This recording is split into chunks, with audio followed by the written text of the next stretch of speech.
আসসালামু আলাইকুম প্রিয় চাকরি প্রত্যাশী ভাই বোনেরা।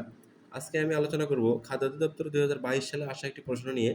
দেখেন, প্রশ্নটি কিন্তু অনুপাত সমানুপাত থেকে এসেছে। বলা হচ্ছে A:B = 3:6 এবং B:C = 12:16 হলে A:C কত? অর্থাৎ আমরা যদি কোনোভাবে A:B:C প্রমাণ করি নিয়ে আসতে চাই, তাহলেই আমরা কিন্তু A:C বা A:B আমরা বের করতে পারবো। তাহলে এখানে দেখা যাচ্ছে যে A:B কত হচ্ছে 3:6, আর আমরা জানি অনুপাত মানে হচ্ছে ভাগ। তাহলে A/B হচ্ছে 3/6, আবার B/6 অনুরূপভাবে কত হবে 12/16। তো আমরা A:B:C নিয়ে আসতে গেলে আমাদের কি করতে হয় যে A:B B:C এর ভ্যালু হচ্ছে 3/6, এর ভ্যালু হচ্ছে 12/16। অর্থাৎ A:B:C যদি আমরা নিয়ে আসতে চাই, তাহলে আমরা কি করব, এই B এর ভ্যালুটা এখানে 6 এখানে 12, অর্থাৎ B এর ভ্যালুটা সমান হতে হবে।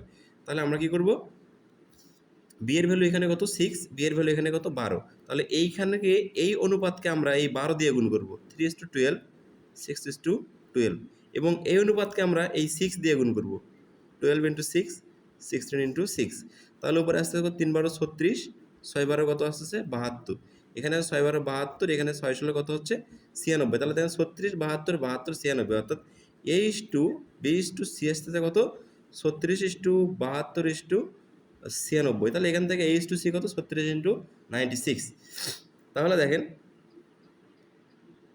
তাহলে A:B আমরা কত পাচ্ছি 36:72।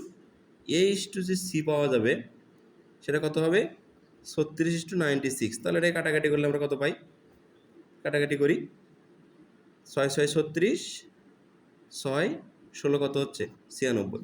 তাহলে 6:16 আমাদের কিন্তু প্রথম অপশনে রয়েছে 6:16। তাহলে এটাই কিন্তু হবে অ্যান্সার। ওকে।